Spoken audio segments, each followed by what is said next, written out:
মৰমৰ ছাত্ৰ ছাত্ৰীসকল, আজি আমি ক্লাছ 6 তোমালোকৰ এছামিছৰ উন্মেষৰ চেপ্টাৰ নম্বৰ 1 তোমালোকৰ আমাৰ দেশ নামৰ চেপ্টাৰটো গোটেইখিনি তোমালোকৰ পাঠভিত্তিক প্ৰশ্নটো আলোচনা কৰিম আৰু তোমালোকৰ যিখিনি এক্সামৰ বাবে ইম্পৰ্টেণ্ট হয় সেই গোটেইখিনি কুৱেশ্যন তোমালোকক মই আজি এইটো ভিডিঅ'টোৰ জৰিয়তে দিম।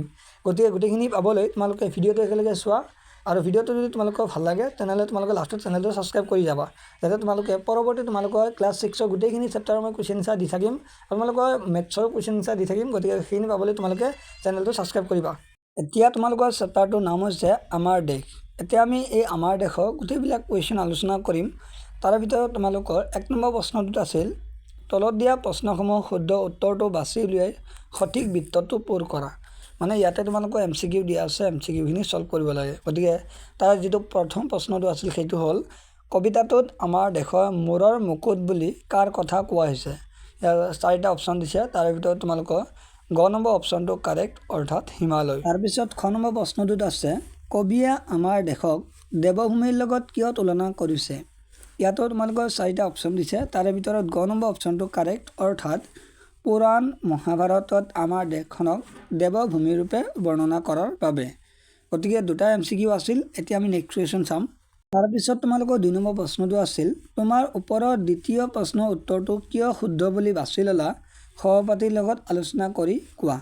গতিকে এইটো প্ৰশ্নটো তোমালোকৰ ইমান ইম্পৰ্টেণ্ট হয় বা এক্সামৰ বাবেও কিন্তু এইটো ইম্পৰ্টেণ্ট হয়। গতিকে মই এইটো তোমালোকক পঢ়াই নিদিওঁ, ইয়াৰ এনচাৰটো লিখা আছে, তোমালোকে এইটো চাই লোৱা। এতিয়া আমি নেক্সট কুৱেশ্যন চাম। এতিয়া তোমালোকৰ নেক্সট যিটো কুৱেশ্যন আছে 3 নম্বৰটো, এইটো মানে ভেৰি ইম্পৰ্টেণ্ট, কাৰণ ইয়াৰ পৰা তোমালোকৰ কুৱেশ্যন কিন্তু অহাটো একেবাৰে কম্পালচৰি।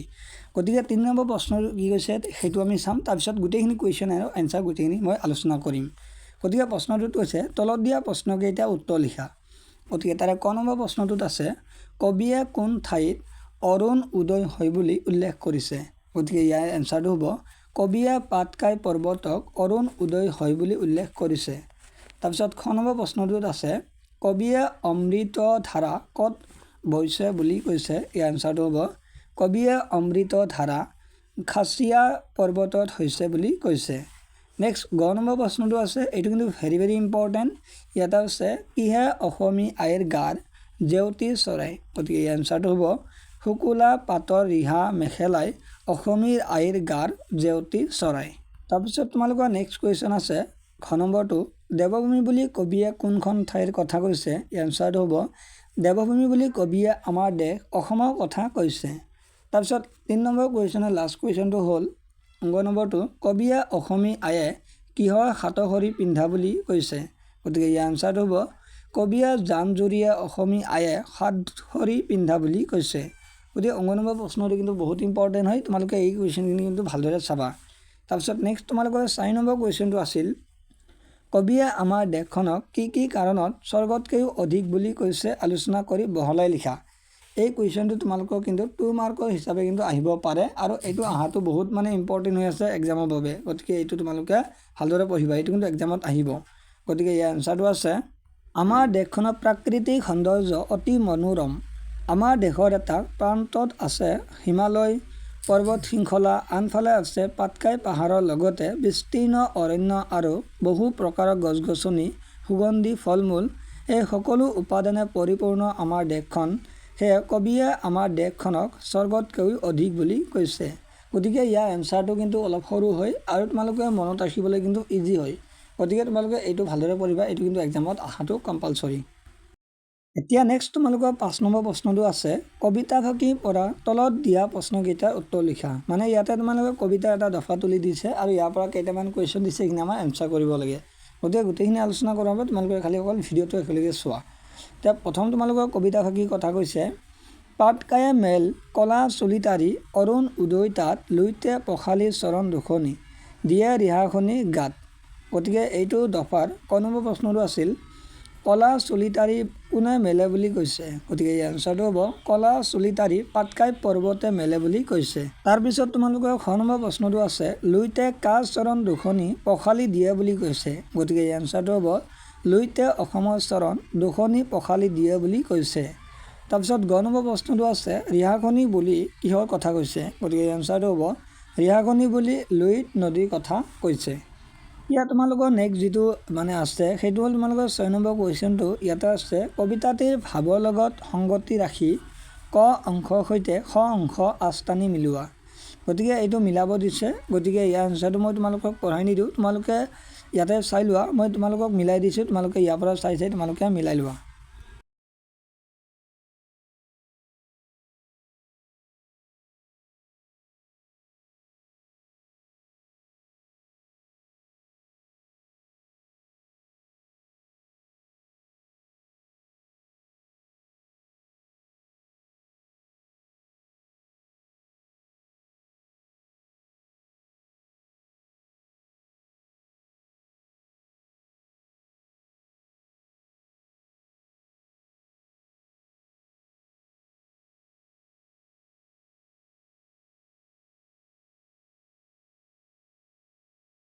এতিয়া নেক্সট তোমালোকৰ যিটো 7 নম্বৰ কুৱেশ্যন আছে সেইটো হ'ল আমাৰ দেশ কবিতাটিত দেশ মাতৃৰ সৌন্দৰ্য বৃদ্ধিত তলত দিয়া উপাদানসমূহে কেনেদৰে অৰিহণা যোগাইছে তাৰ এখন তালিকা প্ৰস্তুত কৰা।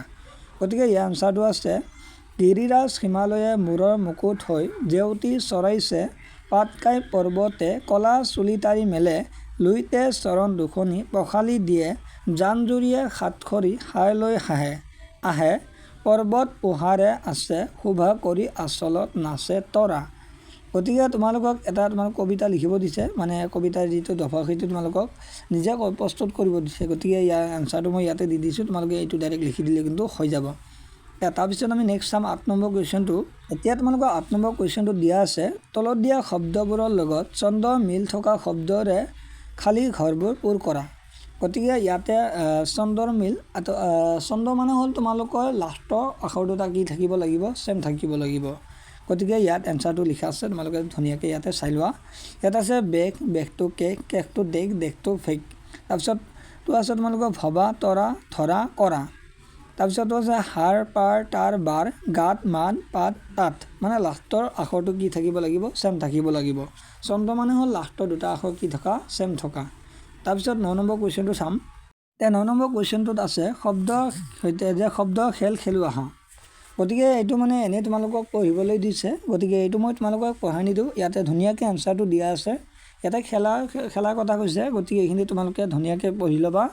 এই এনচাৰটো দিয়া আছে ভুৱন মোহনী, গতিকে এইখিনি তোমালোকে নিজে পঢ়ি ল'বা।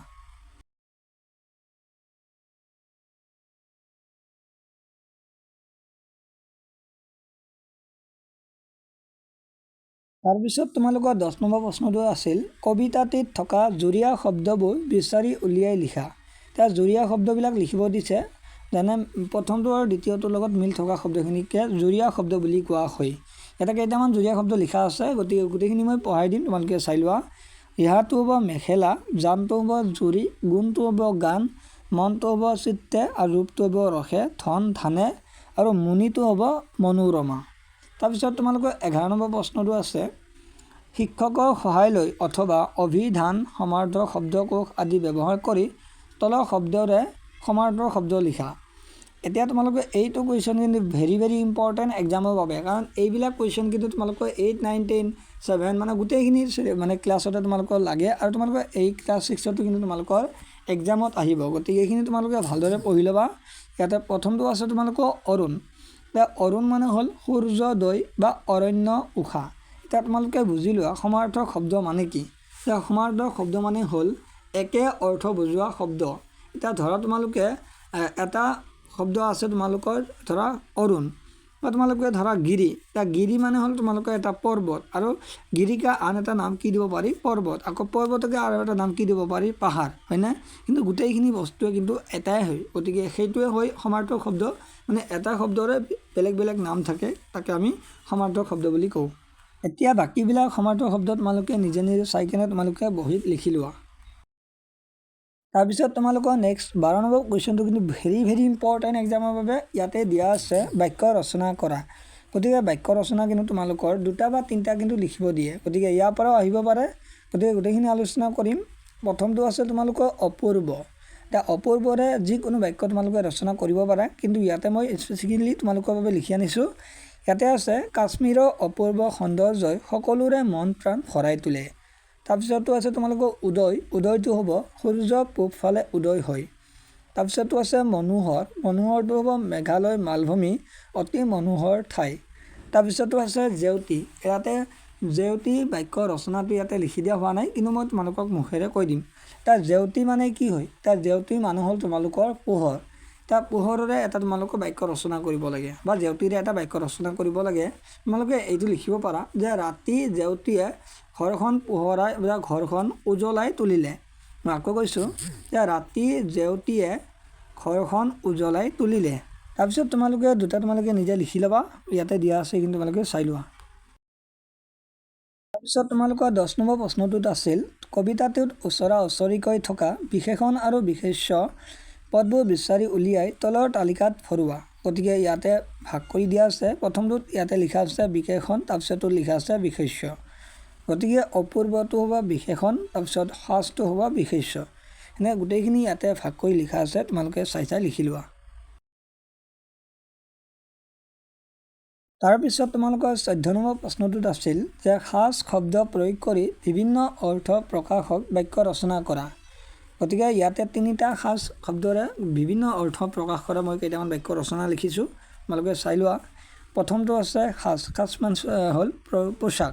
পোচাক মানে হ'ল যে বহাগ বিহুত আমি নতুন সাজ পৰিধান কৰোঁ, মানে ইয়াতে কাপোৰ বুজাইছে। তাৰপিছতো আছে সাজ অৰ্থাৎ বাচন, আমি কাঁহৰ সাজত খাদ্য খোৱাটো কি স্বাস্থ্য বানে। তাৰপিছতো আছে সাজ, সাজ মানে হ'ল নিৰ্মাণ কৰা। তাৰপিছত ইয়াৰ বাক্য ৰচনাটো হ'ব ঘৰ সাজোতে ইটা বালি ব্যৱহাৰ কৰা হয়। তাৰপিছত 15 নম্বৰ প্ৰশ্নটো আছে পদ্যটোত পোৱা স্ত্ৰীলিংগ বুজোৱা অসমা শব্দটোৰ আৰ্হিত আন শব্দ গঠন কৰোঁ আহা। গতিকে 15 নম্বৰটো ইমান ইম্পৰ্টেণ্ট নহয়, তোমালোকে 15 নম্বৰটো নিজে চাই লোৱা।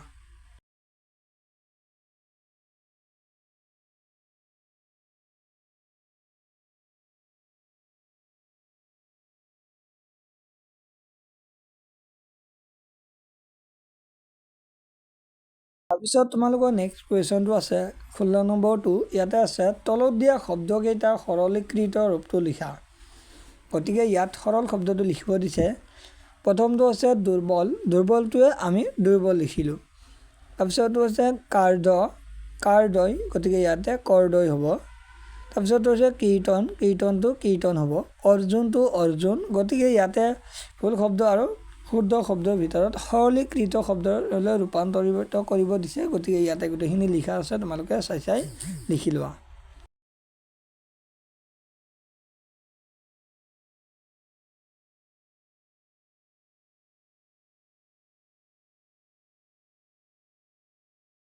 তাৰপিছত তোমালোকৰ 18 নম্বৰ প্ৰশ্নটো আছে তোমালোকে কবিতাটোত সাতেসৰী বা সাতসৰী নামৰ অলংকাৰবিধৰ নাম পাইছা। এতিয়া তলত দিয়া শব্দ জালৰ পৰা আন কেইবিধমান অসমীয়া অলংকাৰৰ নাম বাছি উলিয়াই ছবিসমূহৰ উপযুক্ত স্থানত লিখা।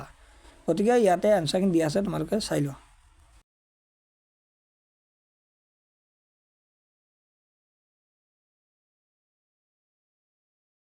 এতিয়া তোমালোকে 19 নম্বৰ প্ৰশ্নটো তোমালোকে চাব পাৰা। এইটো তোমালোকে এক্সামৰ বাবে ইমান ইম্পৰ্টেণ্ট নহয়, কিন্তু তোমালোকক মই তথাপি পঢ়াই দিছোঁ, এইটো তোমালোকে চোৱা। প্ৰশ্নটোত আছিল কবিয়ে অসমৰ মনোমোহা প্ৰাকৃতিক সৌন্দৰ্য বৰ্ণনাৰ মাধ্যমেৰে মাতৃভূমিৰ প্ৰতি ভালপোৱা ভাৱ প্ৰকাশ কৰিছে। তোমাৰ উপজা ঠাইখনৰ কোনবোৰ দিশে তোমাৰ মনত ঠাইখনৰ প্ৰতি ভালপোৱা ভাৱ জগাই তোলে লিখা। গতিকে এইখিনি তোমালোকে নিজৰ এইটো বেলেগ চবৰে কাৰণে বেলেগ বেলেগ হ'ব, কিন্তু তোমালোকে যদি নিজে লিখিব নোৱাৰা তোমালোকে এইটো তোমালোকে নিজে লিখি ল'ব পাৰিবা। ইয়াতে যি আছে সেইটো তোমালোকে যদি লিখা সেইটো কিন্তু হৈ যাব। এতিয়া নেক্সট তোমালোকে 20 নম্বৰ প্ৰশ্নটো কিন্তু এক্সামৰ বাবে অলপমান ইম্পৰ্টেণ্ট হয়, তোমালোকে 20 নম্বৰ প্ৰশ্নটোলৈ যোৱা। এতিয়া 20 নম্বৰ প্ৰশ্নটোত কি আছে লাচিত বৰফুকন, কনকলতা বৰুৱা, কুশল কোঁৱৰ, মণিৰাম দেৱান আদি ব্যক্তিসকলে অসমক ভালপোৱাৰ নিদৰ্শন দেখুৱাই গৈছে।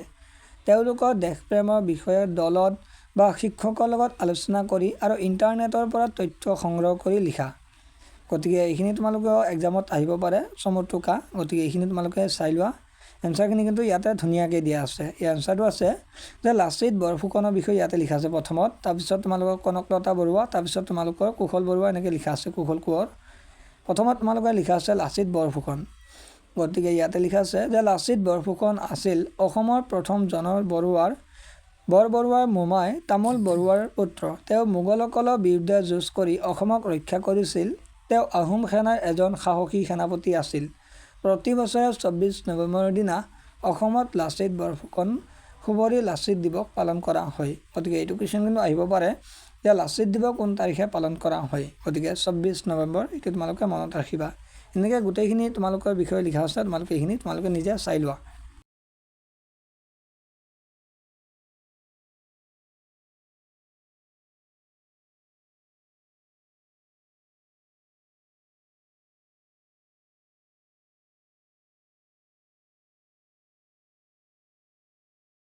গতিকে এইখিনি আছিল তোমালোকৰ ক্লাছ 6ৰ যিটো প্ৰথম চেপ্টাৰ হয় উন্মেষৰ, এইখিনি আছিল। গতিকে তোমালোকৰ নেক্সট কুৱেশ্যন মই লৈ আহিম চেপ্টাৰ 2, চেপ্টাৰ 3, এনেকৈ মই গোটেই চেপ্টাৰখিনিৰে তোমালোকক কুৱেশ্যন এনচাৰ ইমান ধুনীয়াকৈ দিম যে তোমালোকে লিখি কেনে পৰীক্ষা দেখিলে কিন্তু তোমালোকে ফুল মাৰ্ক পাবা। গতিকে সেইখিনি কুৱেশ্যন তোমালোকে পাবলৈ চেনেলটো ছাবস্ক্ৰাইব কৰা, আৰু মই তোমালোকক অতি সোনকালে তোমালোকক মই মেথছৰ গোটেইখিনি চলিউশ্যন লৈ আহিম। গতিকে এইখিনি পাবলৈ তোমালোকে ছাবস্ক্ৰাইব কৰা।